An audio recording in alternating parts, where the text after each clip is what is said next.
Okay, good afternoon and welcome back, everyone. We hope that you enjoyed today's identity and joy sessions and found them to be thought-provoking and actionable. CPS teachers, you can keep these conversations going on Art Look Educator. We're going to be working to create some conference threads and debriefing spaces for you all to continue the conversation. And we're also not done yet today. In just a few minutes, members of the CPS Arts Student Voice Committee will be introducing you to this afternoon's Identity and Joy panelists, who are coming together to further reflect on the themes of identity and joy in their work and the larger arts education context. But before that, let's take a moment to collectively check in and reflect on the day. So take a moment and think about these question prompts on the screen or others that you might like to share, but don't drop your responses in the chat just yet. Just like this morning, I'll do a countdown and then we'll all drop them in the chat at the same time. So you might want to think about what resonated with you from today's conference. Maybe something from the keynote this morning or one of the sessions that you attended. Maybe it's something that was challenging today and provided you with a new perspective or point of view. Or maybe you simply want to share what gave you joy. So take a moment to pick one or any reflections of your choice. And we'll just take a moment now to think. And then we'll do a count.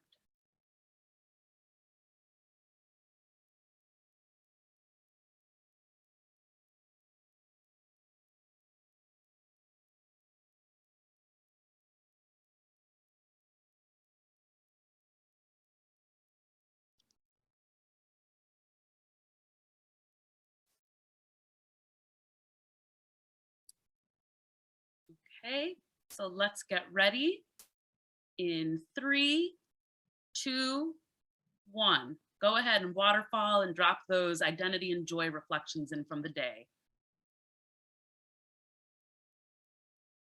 Okay, they're coming in. There's some still processing, some are mentioning sessions, some drawing attention to the value of culturally responsive education, new ideas. Beautiful, beautiful.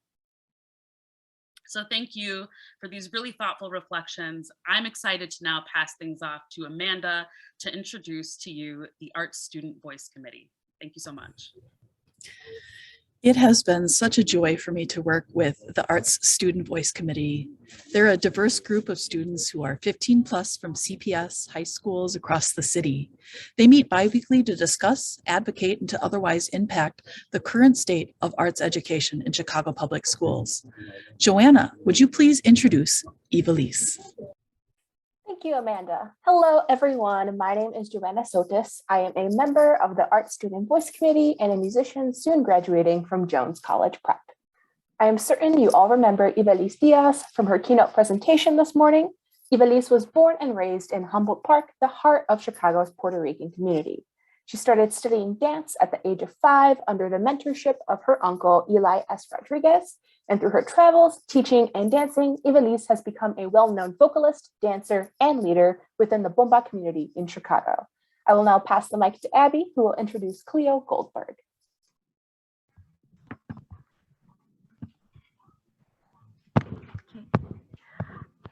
Good afternoon. My name is Abby Asunde, and I am a member of the Art Student Voice Committee and a visual arts student at Lane Tech. I am pleased to introduce Cleo Goldberg, one of our 3 panelists to you. Cleo is a music educator, conductor, and percussionist. They teach at Alexander Graham Bell School, the artistic director of the Lakeside Pride Pops Ensemble, and the founder and director of the Millennial Chambers Players. In addition to conducting and teaching, Cleo has traveled extensively as a percussionist, is a published arranger, and a recent graduate of Vandercook College of Music with a Master's of Music Education. I will pass it to Ivelisse to introduce our final panelist. Hello, everyone.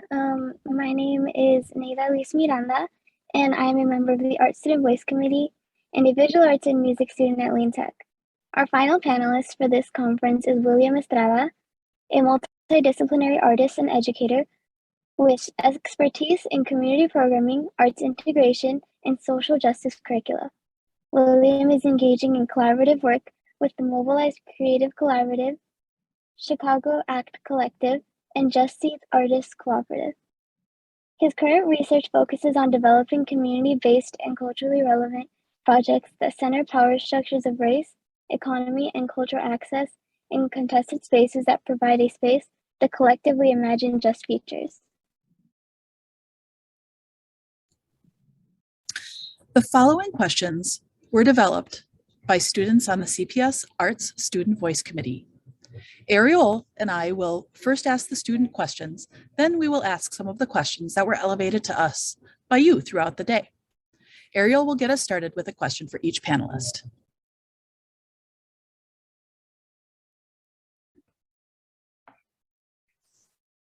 Good afternoon, everyone. As Amanda said, this question is for each panelist, and we'll start with Ivelisse. Ivelisse, how has your identity inspired your art and the motivations behind it? Hi, you guys. Super excited to be here, and thank you for these amazing questions and including the youth. I love this part. Being able to produce work and through identity, it has allowed me to produce work from centralized acceptance space rather than working towards acceptance. And so being able to work through that, being able to create through that pipeline of identity, it has helped me produce work, right? Intention versus impact. And so that's kind of the impact it has had. Thanks so much, Ivelisse. I always resonate so much with everything that you say. It's absolutely wonderful. So I've got the same question for William. William, how has your identity inspired your art and the motivations behind it? Thank you all for inviting me to be part of this beautiful panel discussion and to share space with you all. I think for me, my identity, art has allowed me to what I know or now I'm understanding as decolonizing my way of thinking about my identity. It has allowed me to reclaim it and relearn it, reconnect with it. And it has inspired an active relationship in relearning, where I'm from, language, cultura, arte, and it's also helped me explore, right? Like what identity means for others, right? And the complexities of how we create our own identity and the way that we take care of it, the way that we protect it, sometimes the way that we erase it in order to survive, right? But the complex relationships that we have with identity and the multiple layers of what identity means to us. And I think that for me as an artist and educator, I'm consistently, trying to be more intentional, and establishing a relationship with my identity through the relationships that I'm trying to create with others as well. Wow, thanks, William. I definitely identify with the idea of decolonizing as people who are living and working and have been born in the Americas, but specifically North America. It's something that's relevant to all of us. So let's hear what Cleo has to say. For me, the way that my identity and my arts are combined, I feel it's so complicated, but so beautiful. Considering the way that I am involved artistically in different ways, I'm not just a teacher, I'm a percussionist, a conductor, a drag queen, which also is so directly linked to my queer identity. And I feel like the way that these all intersect just with me as a whole person, it just teaches me that I truly have to be my authentic self at all times. And that's the way that my art is going to be the most genuine. I feel the same part of my soul that is a drag performer is the same part of my soul that is in front of a class of students trying to inspire, trying to share music with them. So the way that it is infused in my art, I every day just try to have it as pure and as genuine as possible. So if I'm in a space as a Black classical musician, feeling rare in those spaces, even as an educator, feeling rare in those spaces, just thinking about my diverse experience, I just try to connect more to the artistic soul in me and just remind myself that simply being as me as I can be is the best way to practice my art. Thank you so much, Cleo. Absolutely gorgeous. And thank you to William and Ivelisse for sharing how your identity inspires your art. I'm going to pass it to Amanda for our next question. Yeah, I really appreciate all the ways that each of you are speaking about the intersections of your identities and thinking about the flower that Cleo presented in one of their sessions earlier today, and how we have so many different aspects of our identity and they all make us who we are. It's not just one piece or what people see when they look at us. Thank you, Ayriole. Like the last question, this question will be the same for each of you. We'll start with William this time. William, how can others go about finding artistic inspiration in their own identities?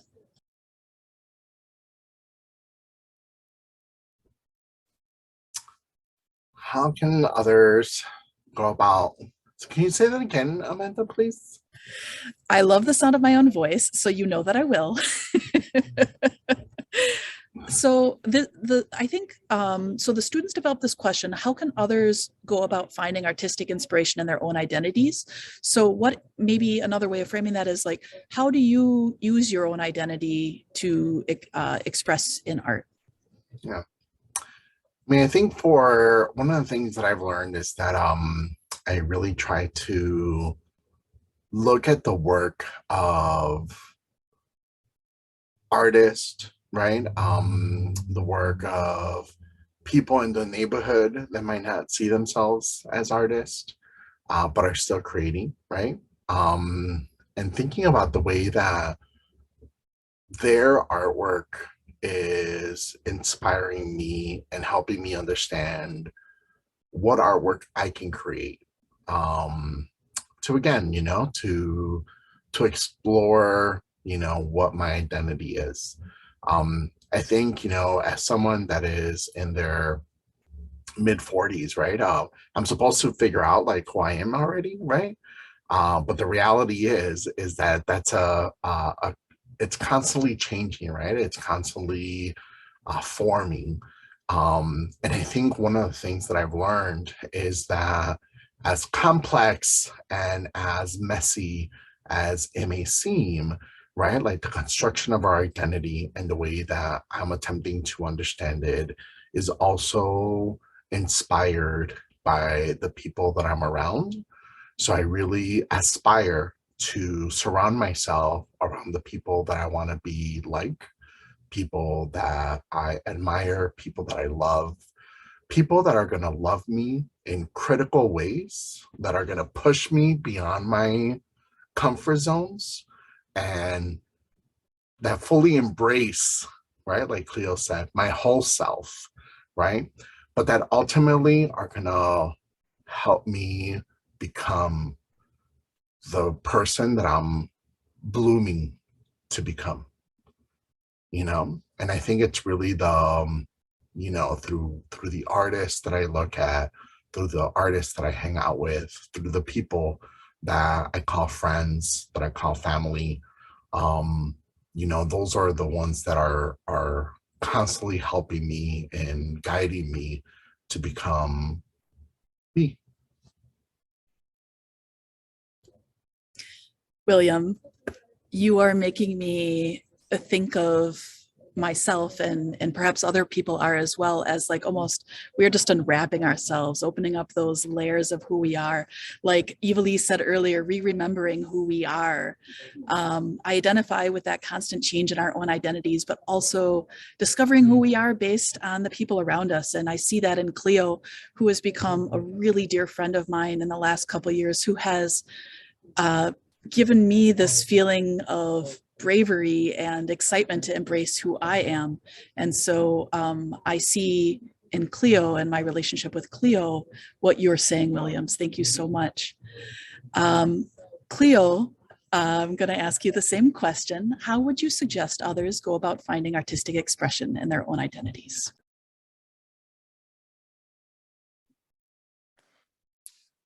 I think it really comes down to acknowledging what makes you tick, what really makes you come alive. This past week in the classroom, I had a few really just enlightening, lovely moments writing blues songs with my students. I had them do just a simple, like, here's your A line, here's your B line, we're just gonna write a simple blues song. And I said, blues music is about something you miss, someone you love, or it could be something you're frustrated about. I just gave them some themes to work from.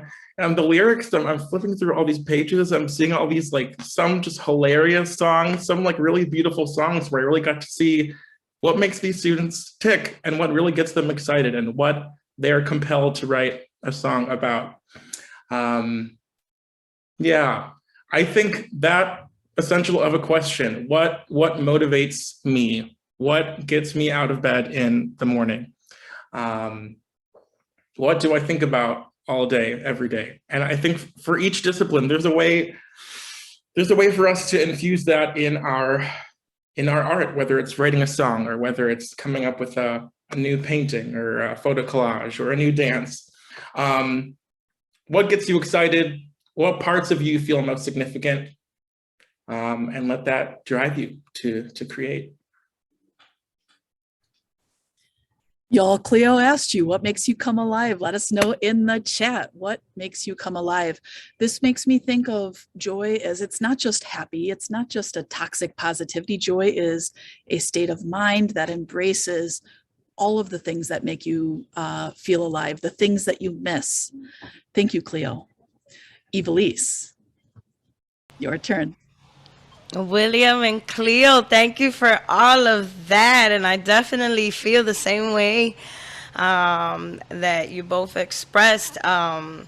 Encouraging folks to sit with their elders, with their families, to go back home, those moments before life became such a wave. Going back to your roots, and whatever that may be for some, right? We have so many different roots, but also changing perspectives. How can you come up in inspirations? I'm always trying to create, right? Being raised in a cultural family and a cultural practice that I'm not changing anything my ancestors put down. But how can we create so we can continue to connect with today and connect the history with today? How do we stay inspired? Collaborations, support, putting yourself in spaces where you feel safe, where your light is not dimmed, where you are encouraged to shine brighter, where you are encouraged to speak at levels you never spoken before. How does it feel to speak louder? And being very intentional of the spaces that you put yourself and also the spaces that you surround yourself, right? We are examples. And these spaces that we are creating for adults, being very intentional and impactful if this is going to be spaces that are also going to be for necessity for the other generations to come. So I feel like, part of, looking for artistic inspiration is really putting yourself in lived experiences, so you can continue to create art in your authentic way, right? We have to make sure that we're authentic from A to Z, because, who's here to tell our stories if it ain't us? Bambula. Oh, Bambula. Thank you, Ivelisse. Between the three of you, I am definitely feeling inspired to be in my community and to be with my family and to return home. Ayriole is now going to ask Cleo an individual question. Hi, Cleo. I'm so glad to get to talk to you. Queer Black Musicians Unite. So the students would like to know, how can teachers get students involved in the process of adapting educational systems and practices to be more inclusive of all gender identities? And especially if you can speak to some of the things that you talked about today in your program about some of the gendered things about music in specific, and how we can get students involved with being inclusive. Gender inclusion in the schools has so much to do with the most subtle uses of language. Things like, oh, good morning, ladies and gentlemen. Like, let's never say that ever again. Good morning, boys and girls. We don't have to say that. Hey, students. Hey, learners. Hey, musicians, whatever it is. It can start with the simple corrections of language, and that really encouraging students to even start with that, I mean, really can create such a domino effect to shift in culture. So language is such a huge part of it. One thing I talked a bit about in my session is if a dead name is used, a birth name that someone no longer uses for a trans person, or a pronoun is misused for someone, we have to correct right away. Like all the teachers who are here, we have our classroom expectations. This is a transfer I like to make, where if we set our classroom expectations, there's a student right in front of us who's doing something they shouldn't be doing. And what we do is we immediately directly call it out. And that's how the cogs turn to make the difference and to change the behavior. Similarly, that's the only way that we're going to correct the pronouns, correct the names, and learn to make this shift in language. So having these discussions with students about how important language is, even though words flow so quickly from our mouths and sentences between people happen so quickly, it's like words are so important and mean so much and can carry such weight to people. So having those discussions, thinking about, signs around the building too. We talked a bit about how CPS has moved towards boys plus, girls plus for some of the bathrooms, which is great. They say anyone who uses this bathroom is welcome to use it. Anyone who feels comfortable to use it is welcome to. But at the same time, they still have boys, girls in the name. So we discussed maybe we need something new. Maybe we need a new word. So much of it comes to that, to the words and to that language. So I think that's a great place to start. Language, attire is a huge part. Uniforms for schools that still do uniforms, concert attire for school ensembles. Whether or not it's boys wear tuxes, girls wear dresses, let's call it option 1, option 2. I met one teacher today who said that their principal reintroduced that boys can't wear earrings was on the list and stuff. And I was like, are we still doing this? Sorry, but we looked at the state guidance for supporting transgender and non-binary students. I think the state is on our side. I think the world and the planet is on our side. So we just have to speak up. We have to speak up. We have to talk to our students and let them know that their words and their actions can speak volumes. I absolutely love that, Cleo, especially the correcting ourselves right away. It really humanizes us to our students, that we're fallible people just as well as they are, and that we still have learning to do. And I think also being mindful of, saying to myself, oh, I'm definitely going to get your name right the next time. And whether that's their chosen name or their birth name or their family name. And language, language. It's so important, so important.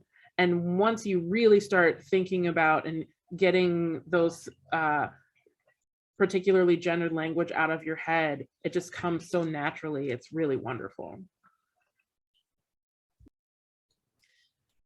Ayriole, we all have learning to do, you said, and we all have unlearning to do. You are so right. Ivelisse, the Student Voice Committee wrote this question for you. Just as Bomba was created for the diaspora and merging between multiple cultures, how important is it, or in what ways is it important, to value different voices and perspectives while creating your own art? It's very important.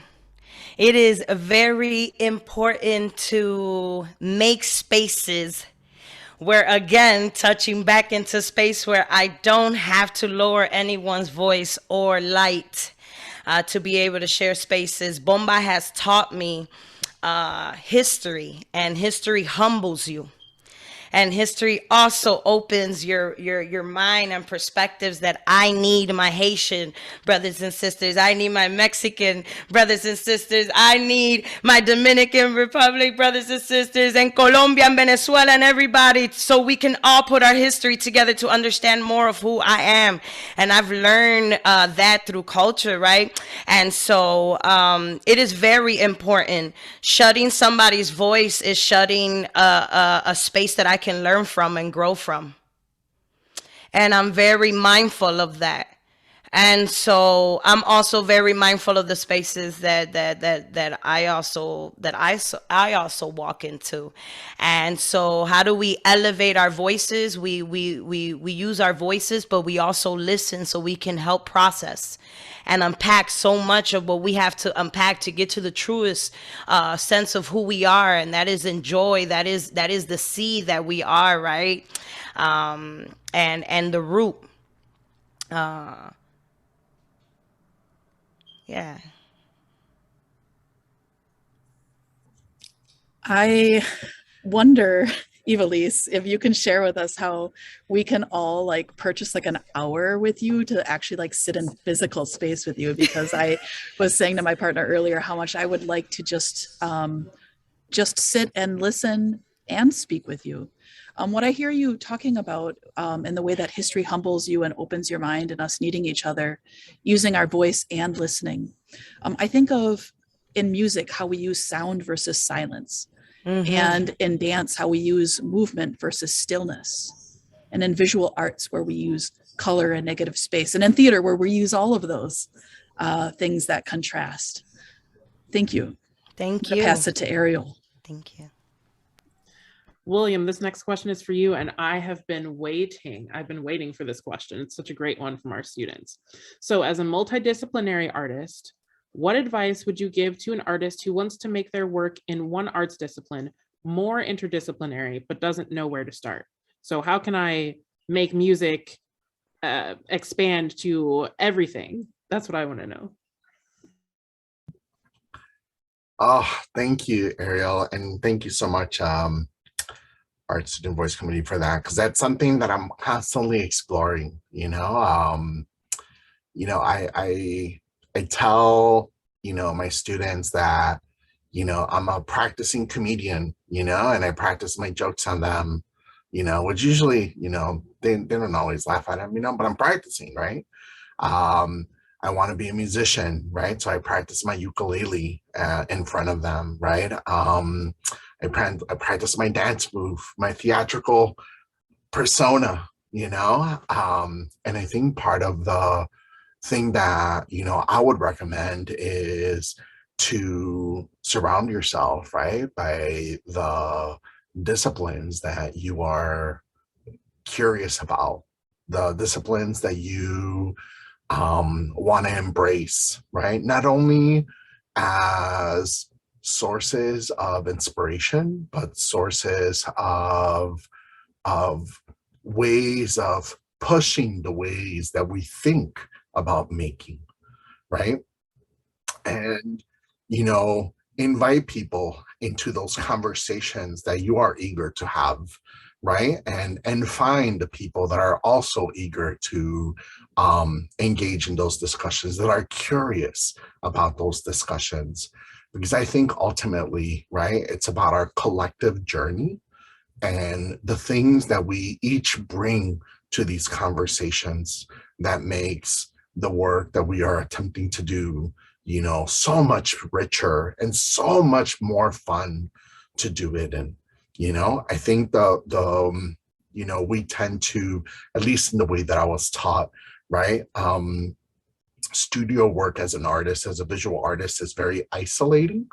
And that's why I didn't want to do it, right? That's why I chose to become a community artist, because I wanted to be with others. I wanted to create in the streets of the neighborhoods that I grew up in the streets of the neighborhoods that I work in.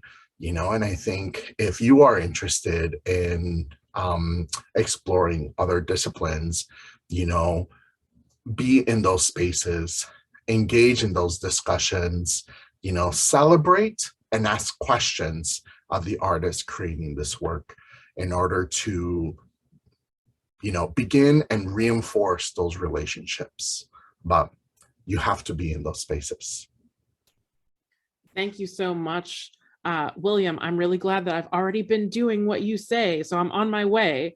Surrounding yourself with other disciplines. I love talking to visual artists, talking to dancers, especially talking to actors and other people involved with theater, because I think, as a musician, I'm trained to think in a very particular way based on how I was trained. And encountering problems that a theater person might have or what their solutions are for a thing makes me think, okay, how would I do that in music? Because that's not something that, we necessarily do. And just pushing the way that we think about making. And that's what you said, William. That was really powerful. The students are really interested in multidisciplinary work. And so it's so great to hear you speak on that. I know my colleague, Johnny Leverett here in the DAE, worked on a survey with the Student Voice Committee, and that's what the kids are saying. They want the intersection. They want to be able to express themselves in so many different ways. So before we move into some questions that were not developed by the students, we're going to ask one more general question. It's the same question for each panelist. We're going to start with Ivelisse. I'm sorry, you keep getting me, Ivelisse. What advice would you give to an artist who wants their work to address complex issues?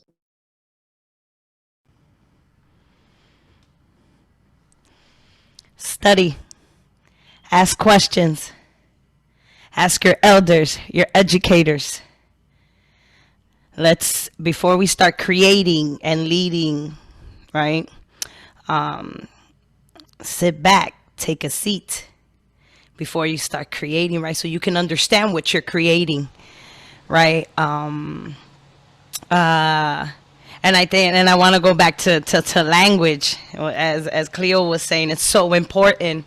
As myself, I've been giving classes for 15 years, and these last 2 years made me take a seat and change language in how I was teaching dance, and how I was teaching and encouraging folks and how they're moving in spaces. And I'm still creating.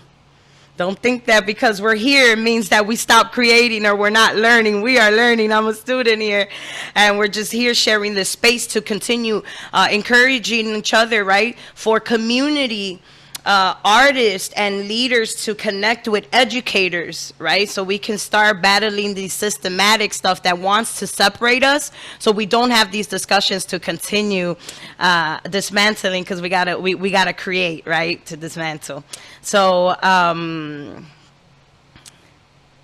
I encourage folks to just study and continue having space to evolve. Know that who you were 2 years ago is not going to be who you are 5 years from now, because we are meant to grow. And so being very compassionate about that allows you to take those steps, that extra mile that would be very vital to whatever you want to create.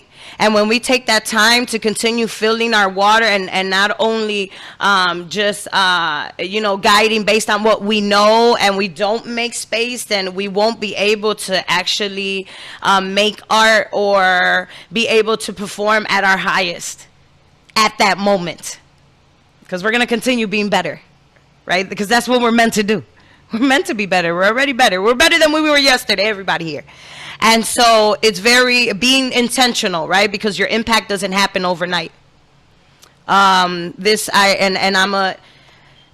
so blessed I feel so blessed to be sharing this space with so many beautiful people. And I've been in this 30 years. I make 30 years this year. And this is now where Bomba is being used. And, and I started this at the age of 5. So being a witness to the process, being a witness to trusting the process, trusting yourself, trusting that there's so much more to learn, trusting that, we continue learning in this lifetime, right? And learning doesn't have an age cap.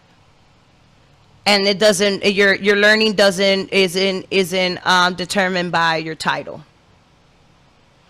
and where we were at, maybe some people that graduated 10 years ago and where we were at, you find yourselves, oh, visiting these spaces because I gotta be part of this evolution and where we're at today. And so I just encourage everybody to continue studying. And studying doesn't have to be the same way that we have all, like what society means to study, like open up a book. No, open up people. What's up? Talk to people. Ask them, how are you? Listen to their accent. Look at their hands. Ask these elders, what happened? What are your stories? Because you know what? Being a Puerto Rican woman, I've had to search for history in places and people. And so I just encourage folks to use all their pipelining and resources to really get deep into unpacking before we start making art. So that could be part of history, and 50, 100 years from now, people are studying us because we decided to sit back and be like, whoa, and unlearn so we can learn new things, and unpack so we can make new roads, because destination has never been questioned.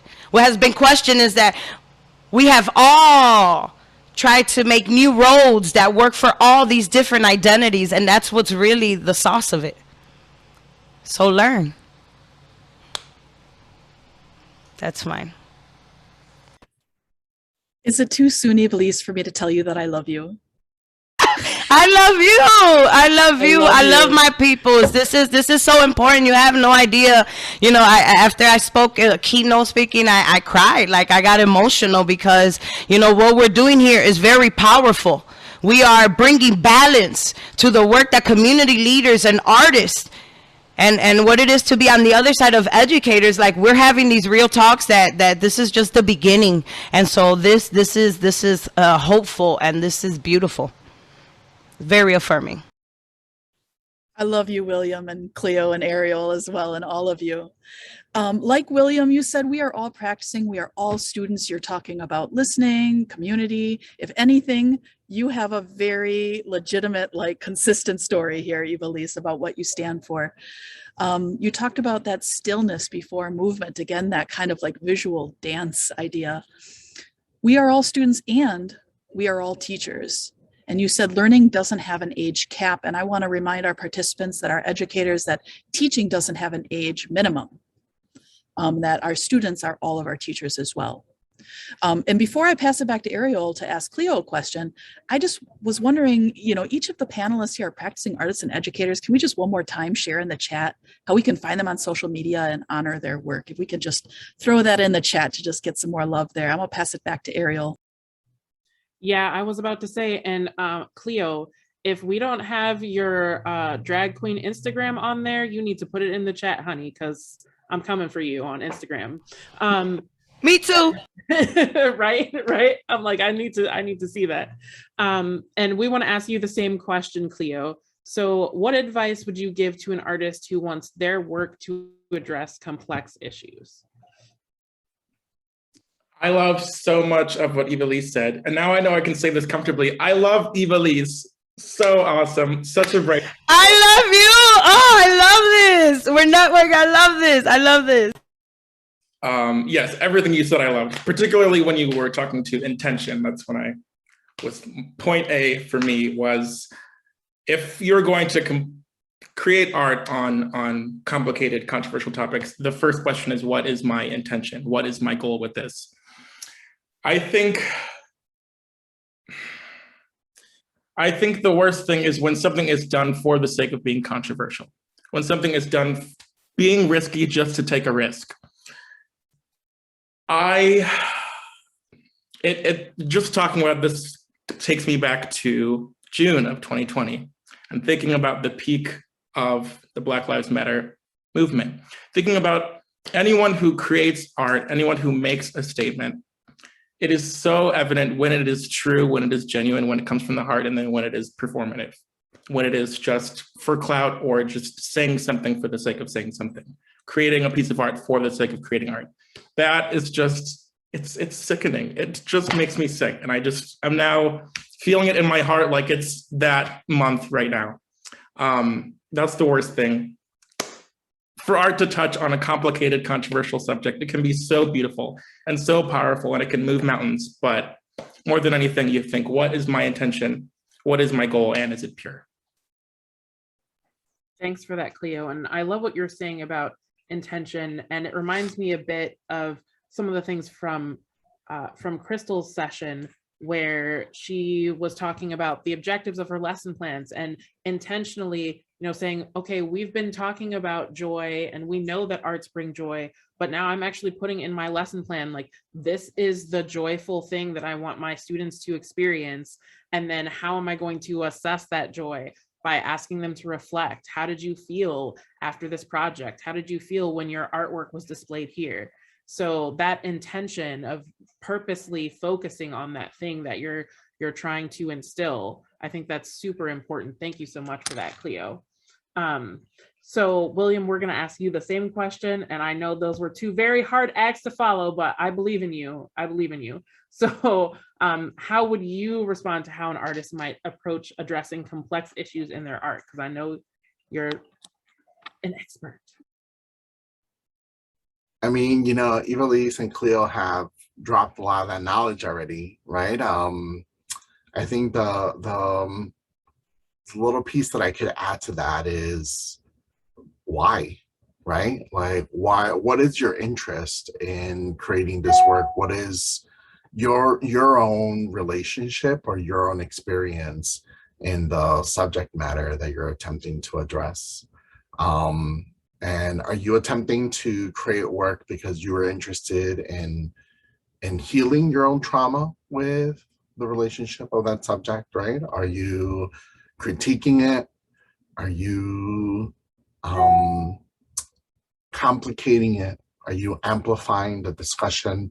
Very much to what Ivelisse said, right? Like, it's the intention, right? Of why we're addressing this work. And if you're still choosing to continue this work, right? Like, thinking about who is your audience for this, right? Did your audience ask you to make this? Is it that you feel that, like, what is it that you are attempting to say and for who? And I think, one of the things that I'm constantly asking, myself when I'm attempting to do work, that might not particularly impact me, right, is how am I collaborating with others to make sure that the work that I'm generating is representative of the people who is affecting, if it doesn't affect me directly. And then I also look, right? I look at the work of other artists that are doing this work, organizers. I look of the work of, people in the neighborhoods who are affected by this. Very much, again, like Ivelisse said, right? Like, you got to talk to the people, right? To the people that are impacted by this, and learn from them, right? And then if you choose to still continue to do this work, right? Think about, where this work is going to exist, right? And the intention behind it. Thank you so much for that, William. I really appreciate it. And that collaborative piece is something that really stuck out to me too, of making sure that, if you're creating art that's about people, then it's definitely got to be with people, right? And all these complex issues, they're all part of being human, being in North America, being in the United States, being in Illinois, being in Chicago, being in our bodies, all of those things. Ivelisse, I feel like I'm just like channeling you a little bit. Let me hand it off to Amanda again. Something tells me Ivelisse is cool with that. We are now going to elevate some of the questions that came up for some of you today, as well as, some other questions that Ayriole and I are just curious about. And because we're in this position of holding space, we're going to ask what we want to know. So one question that was asked, and honestly, like, if you just want to unmute in whatever order works for you, let's make this a little bit less formal, this last portion. So how can we, this was from a teacher, how can we as teachers be a welcoming and safe space? How can the schools better engage the community when there are so many barriers to the physical building, plus the real concerns about violence and health?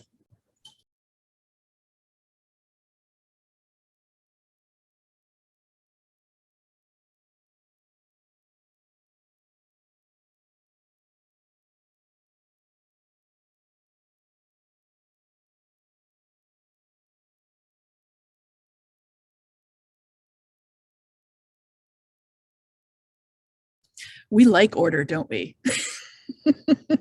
I feel guilty asking you to say the whole thing again because it was a long question. I know, I started thinking, and then I said, I forgot the question, so I'm gonna look at Cleo William. Oh, okay. But they were looking back at me, so I was like, ugh. I got you. So this teacher is wondering how we can generally create more of a welcoming and safe space. Specifically looking for ways that schools can engage the community when there's physical barriers to things like the building with concerns about violence and health.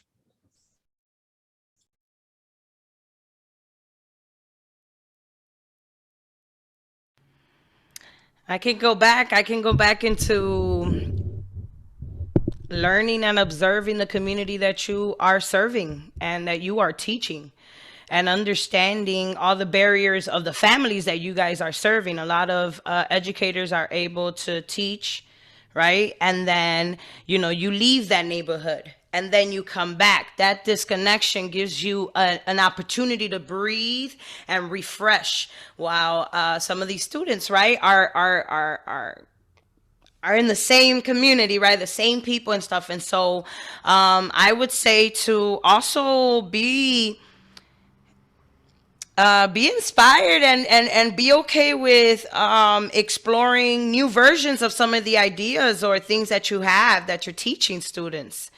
You know, tying that to who you are as an educator. So then, you know, you may have that space where I know that, you know, you have to follow these lesson plans and stuff, but making that space for you to be like, all right, we're going to talk about this, but we're going to explore it in this way so you understand, you know, a bit more. And that also helps with folks being seen, you know, and students being seen, right? There's violence because there's not enough spaces to have these conversations. So, you know, this emotional, like, you know, it's important, you know, the youth programs that I run with, you know, with Bomba, whenever I have my Bomba youth, the last thing that they're doing is playing a drum or singing a song or anything, because I need to listen so I know how I'm going to teach them. Because everybody walks different. And so I encourage you to bring some of your stuff that heals you. You know, I mean, come on, explore. You don't have to hide yourself. I think it's important. And then, you know, it's important for you as educators, right, to show up authentically you. So what works for you, like for you, not Mrs. Hernandez or whatever, like your first name, Ivelisse Diaz. What works for Ivelisse Diaz? You know, because we need to connect. We are teaching community. These are our babies. And so what does that, you know, just pushing you guys to be authentically you. I think we've become too robotic. You know, we become too robotic as educators, and then we start doubting ourselves because it's that magic waiting to be let out, because it could be a pipeline for this youth that's maybe always violent and always mad. You know, we are examples, so we come out and show them new ways. Those are new connections for new kids and new, you know, issues and stuff. And so create what you can create, bring what you can. I know we are smart educators. We got it.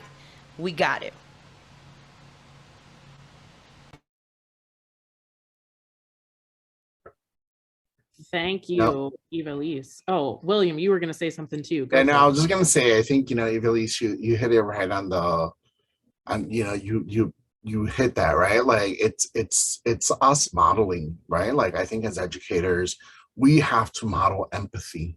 We have to model love. We have to model vulnerability, right? In order for the students to feel that the spaces that they're in are safe, right?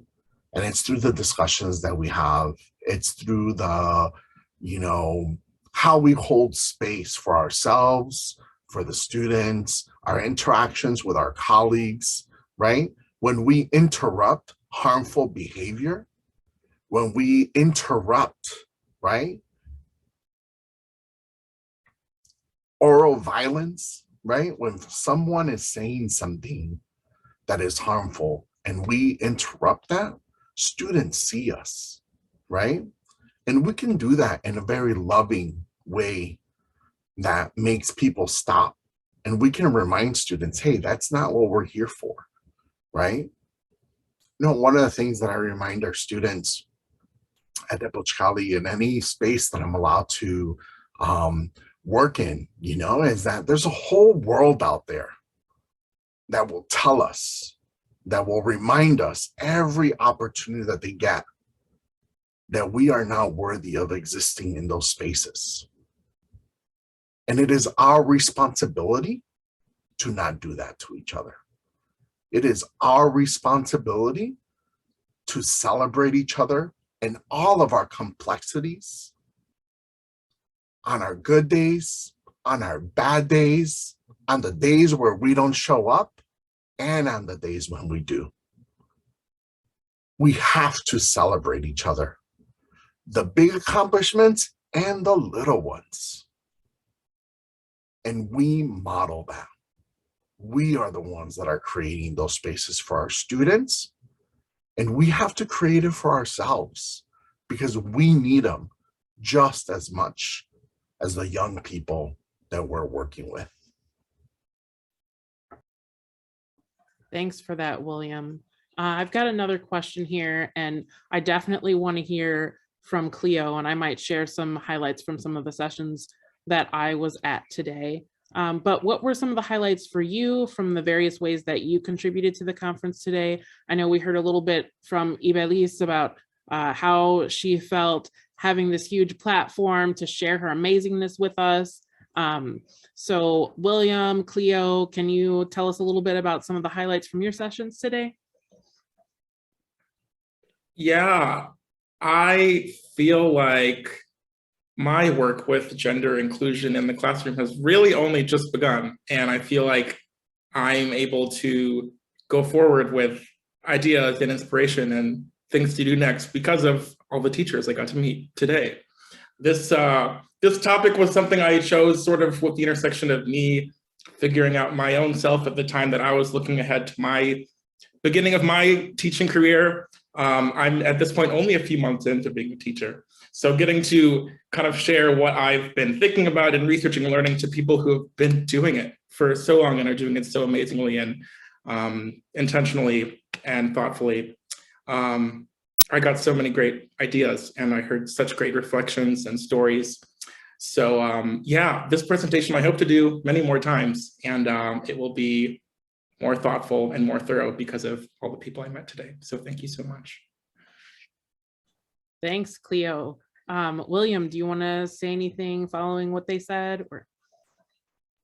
Yeah, I think one of the things that I learned is, I mean, I've been trying to do this work for the last like 20 something years, and every time it's different, and one of the things that I've learned is that, from participating in this is that, we all need these collective collaborative spaces to learn from each other, and we need more time to be with each other, to learn from each other, to ask questions of each other. And I'm really grateful to be sharing this space with you all and to be learning from you all. But it's necessary, right? It's necessary to see our work in relationship to the work that's happening across the school district, and to remind ourselves, right, that we're not the only ones struggling with these questions, right? That we're not the only ones working towards building something else, and that there's others doing the same work, right? And learning from Ivelisse, from Cleo, from the arts educators that are doing the work every single day, right? On how we can show up for each other and how we can learn from each other. Thank you. And I would love to hear some of your highlights in the chat. So those of you who were at William's session or at Cleo's session, hopefully everyone has seen and heard from Ivelisse. And some of the things that I thought were great about Crystal's session, about beginning with the end in mind, intentionally putting that joy in there. There was so much wonderful contribution and sharing between a lot of people. It was really amazing. And I think that Crystal just felt really empowered to talk more about what she's doing with joy in specific and the ways that she incorporates those things. So that was a wonderful highlight from there. I really appreciated that. So I have some questions. And I don't actually, I think it's time. And we screened a couple of videos from the Cultural Responsive Education Hub, the CRE Hub. And we asked participants a few questions. They were given 3 different Ayriole. for each one. Oh no. Yeah. Ayriole, you're like ready to go. You're ready to go. It's time though. We got to start telling what we're grateful for. It's time. I'm so sorry. Okay. Well, I'm gonna email all 3 of you to make answer questions. I'm so sorry. Oh, I hate to be that person. Okay. A big thank you to today's panelists, William, Cleo, Ivelisse, all of our presenters and planning team members. I'm just feeling a deep gratitude for the partnership between the Department of Arts Education and Ingenuity, and especially for the leadership of Julia de Betancourt and Nicole Upton. I honor each of you. Thank you to the ASVC, the Student Voice Committee members who were an integral part of this day, providing logistical support and producing content and questions for the panel discussion. And finally, a big thank you to all of you. The conference would not be possible without your dedication to arts education and to your commitment to continuous and collective growth and learning, which I think we all did a lot of today. So tell us how you grew on the exit survey. That is going to be dropped into the chat. I think right, wait now.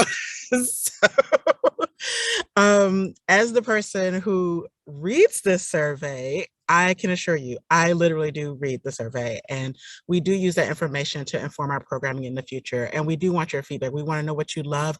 We want to know what you want to see in the future. We want to know who you want to see in the future. So your reflections and insights do help us improve these experiences. And we hope to see you again very soon, maybe on a podcast. I saw that in the chat. So. Thank you. Let's say thank you one more time to our panelists, William Estrada, Cleo Goldberg, Ivelisse Diaz. And we, of course, need to thank our team members. So I will leave it to Amanda, and hopefully they'll pass it off to Courtney, and we can all say a goodbye and have a wonderful weekend and a wonderful spring break. Mwah. Love you all. Thank you.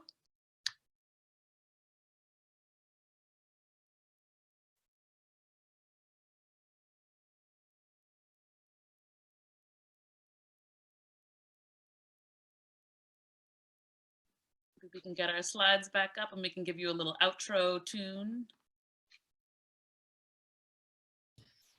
Come on, Courtney. You don't wanna sing us a little jam while we're waiting? You do have drums back there. You should I say you drum, and then Ivelisse can just start singing and bring her maracas, and we'll just like have a jam session. Bye, William. Folks will wanna leave if we get Ivelisse going again. Oh yeah, that's true. Then Yeah, you know. That's a good point.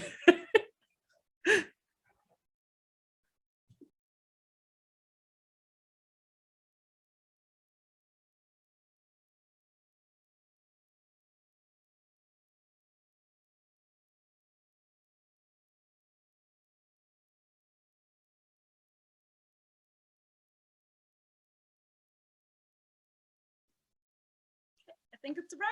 We'll see you all. Oh, I soon. see a question. Sorry, I see a question, Catherine.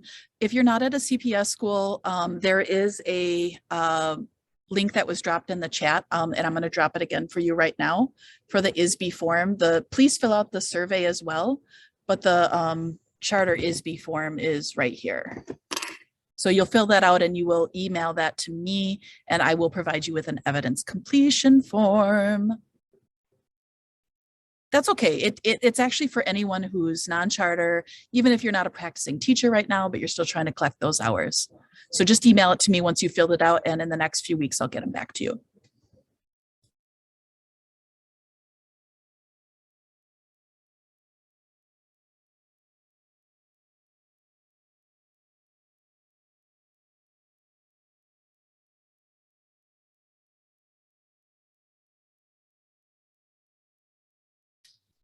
If you are a CPS, all you need to do is make sure you're registered in Learning Hub, and we'll get your attendance, and in the next few weeks, you should see that reflected.